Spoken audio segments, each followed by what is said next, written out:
Lies and damn lies. That's what we heard during the COVID era, which still I feel is front and center as you walk down the street in Chicago and people are still wearing masks. Yep. Idiots. But here's the thing.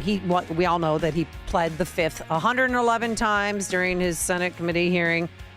Lied about the origin of COVID, the efficiency of masks, the efficiencies of vaccine, and just seemed to make up that 6-foot rule, which kept businesses closed, schools closed, churches closed, you name it, it was shut down. The 6-foot rule, the social distancing, which you said sort of just appeared. The 6-foot rule, you know, it's almost irrelevant. Almost irrelevant. Almost irrelevant? Not to me. Yeah. You're a business owner, restaurant owner. Yes, part owner of Branson Palatine with my old friend Walt. And those rules were just so detrimental to family businesses, particularly restaurants, obviously, which are about social gatherings. The fact that they just pulled that out of a hat and said you can't be within 6 feet of each other it's completely Everything was unforgivable. Arbitrary. Of course. And don't forget, let's scare people and tell them millions and millions of Americans are going to die. Let's lie about the mortality rate, shall we? The mortality for seasonal flu is 0.1. The mortality for this is about 2.5%. What? It's probably lower than that. It's probably closer to 1.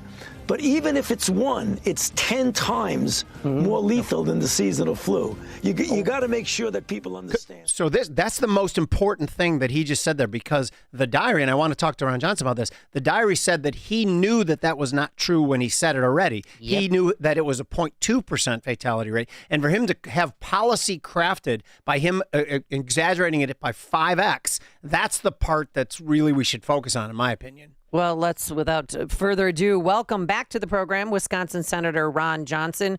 Good morning, Senator. How are you? I'm doing well. And by the way, I congratulate you guys for really pointing out, I think the most significant revelation from those diaries was just that.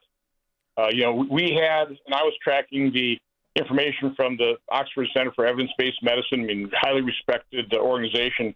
Very early in the pandemic, they were calculating that the case fatality rate would be about 0.23.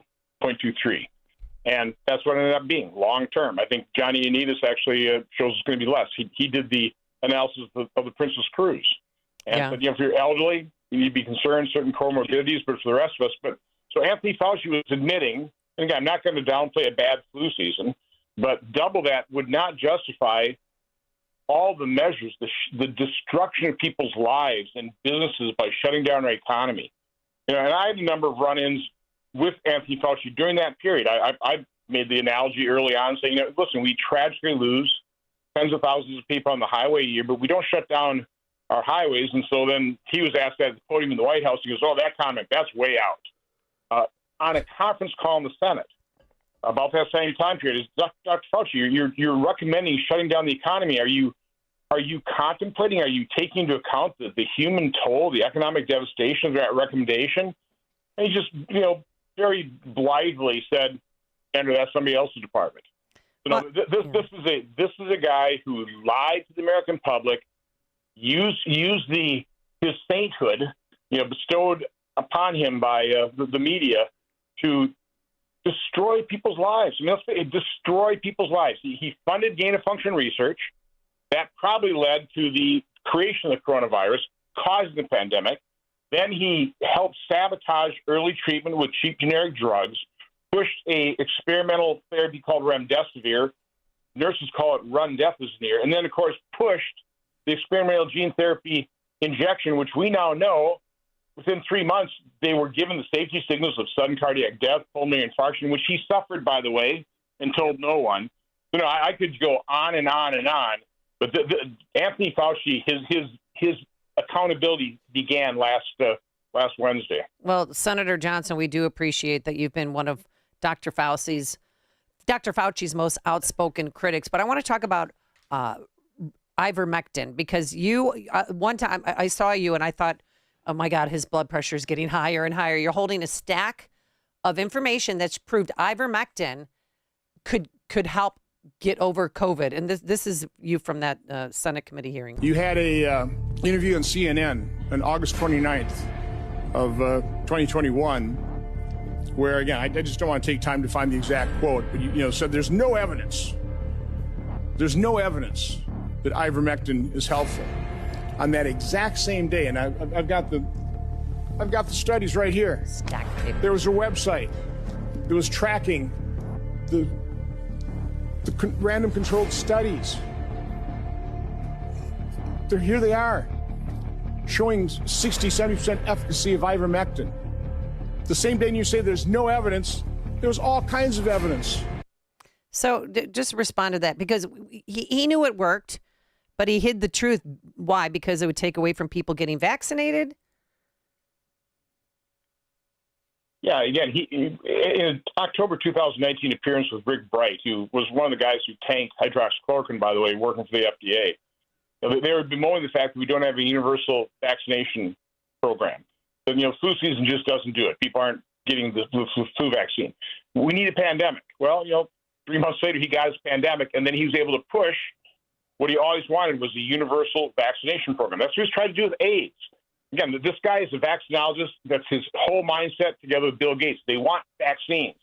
Don't take a look at any studies that maybe show the danger of messing with the person's immune system. So he knew that if you had an effective treatment for a particular illness like the coronavirus, like COVID, you would not get an emergency use authorization for his experimental genetic therapy, which is what it is. I mean, they changed the definition of a vaccine. This was not a vaccine. It truly was genetic therapy. They pulled tools out of the toolkit from their genetic therapy labs in these companies. And again, the lies told during COVID are just innumerable, and yet the media continues to cover it up. I've got to point out what's frustrating to me is I revealed in an April 29th this year report and a hearing that Peter Marks, the head of FDA's division that approves vaccines and is supposed to surveil for safeties, was warned their algorithm analyzing virus was going to hide safety signals. FDA officials were shown for months in a row dozens of safety signals, including sudden cardiac death, pulmonary infarction, Bell's palsy, different types of strokes, and they kept it hidden. It's still hidden today. They won't admit it, and not one major news outlet, not one broadcast station, not one major newspaper has covered it as a news story. I've been on shows and I've been interviewed, but it's never been the largest government scandal in my lifetime. The cover-up of the safety signals, the dangers, the people being killed and maimed by that injection hasn't made news. But it's unbelievably frustrating to me. So many people don't realize, and again, I was in legacy media or worked at one of the outlets for 18 years. People don't realize that their advertising budgets were mostly made up for pharma companies to the tune of about 75%. Now, the ivermectin thing, like the response to it when we figured out that it had some efficacy was so coordinated that I immediately took it. I wasn't even particularly scared of COVID, but the second I got COVID, I took ivermectin just because of the coordinated response from these legacy medias who I'd worked for, and I know what their game is and did not trust them at all. But do you think anyone's ever going to be prosecuted for perhaps pushing away the studies in ivermectin that it could possibly be helpful? Is anyone going to suffer for that, or we just got to forget about it? I sure hope so. But again, it's pulling information out of HHS is like pulling teeth.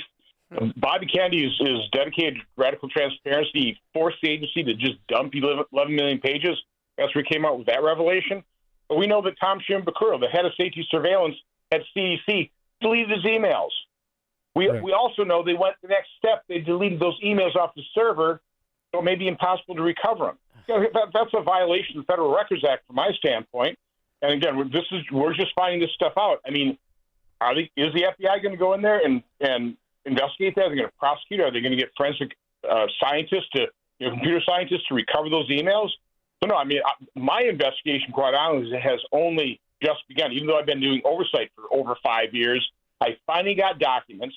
We're finding out all these missing emails. I mean, obviously, there's incriminating things that they were writing to each other. They tried to delete it. That's why they're prosecuting David Morans. It was my staff that found that email that said he's got a FOIA lady that shows you how to make emails disappear. They all knew it.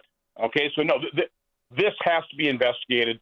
People have to be prosecuted. And again, unfortunately, I'm about the only guy really pushing across all fronts of all the lies told. I appreciate Chairman Paul did. This is extremely important on COVID origins, gain of function.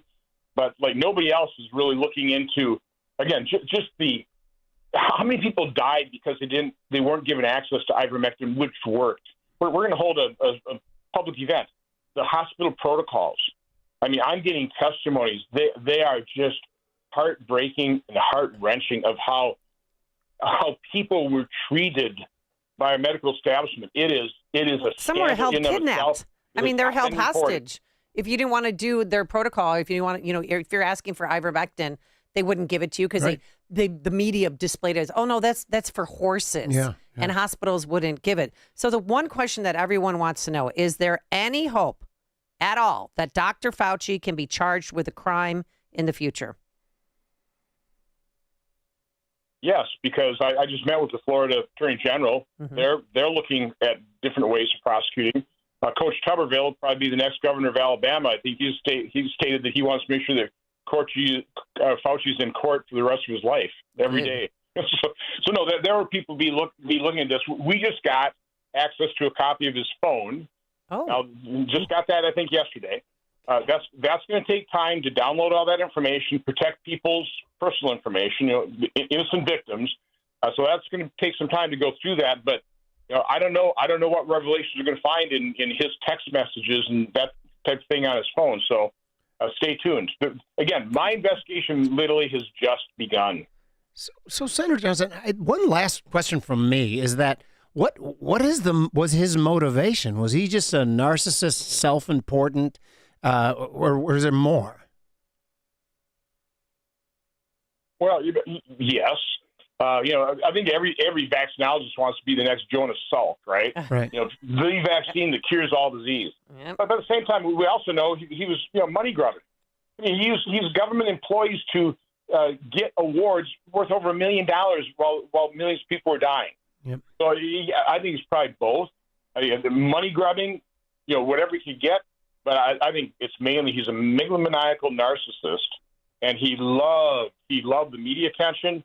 He wanted to be known as the father of the vaccine that saves the world. He's science. Who knows what happens with this level of narcissism is hard to comprehend.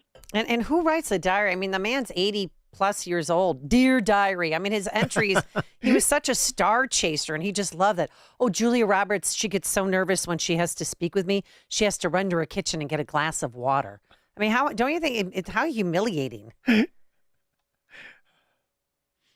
I mean, his accountability started last Wednesday. I've seen some of these internet themes where he's on a bed with little pink slippers writing Dear Diary. That's what he deserves. He deserves that kind of ridicule. Yeah. All right, well, let's quickly move on before we let you go to your primary, which is next Tuesday, August 11th. And what is going on with Francesca Hong? Is she for sure going to win the Democratic nod for governor?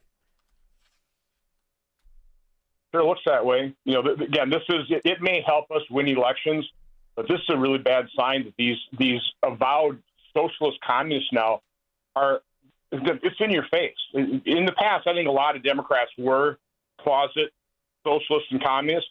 They just couldn't talk about it because they knew the American public didn't support that. In fact, now that they're out front and in your face about their socialist ideas, first of all, it's an indictment on our legacy media and our education system that we're not educating the public that, okay, this fails. I'm sorry. I understand after, the Great Depression why people look for other economic models, but, every place that's been tried, it's destroyed economies, destroyed nations, produced dictatorial tyrannies that murdered tens of millions of the citizens of the Soviet Union, Venezuela, Cuba. How can this be on the rise? It's not a good sign in America that Nope. these people are winning elections.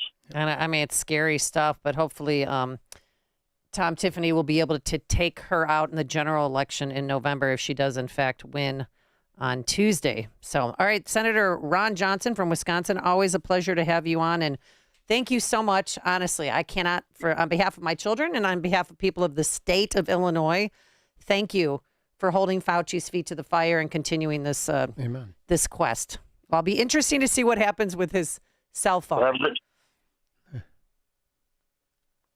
Yeah, stay tuned. Have a great day. All right, you too. Senator Ron Johnson from Wisconsin, and he joined us on our Alpha Wealth Group answer line. This is Chicago's Morning Answer. Your show keeps me alive during the week. There's nobody I'd rather listen to between 5 and 9 in the morning than you guys. On AM 560, The Answer. Now that summer is here, it's time for some summer home maintenance. That's cold! Hot water issues? Call Center Guard Plumbing. Right now, get a new 40-gallon atmospheric vent water heater installed for just $1,295 standard installation, or a 50-gallon for $1,395 standard installation with free haul away of your old tank. A proud sponsor of AM 560. You'll save hundreds, if not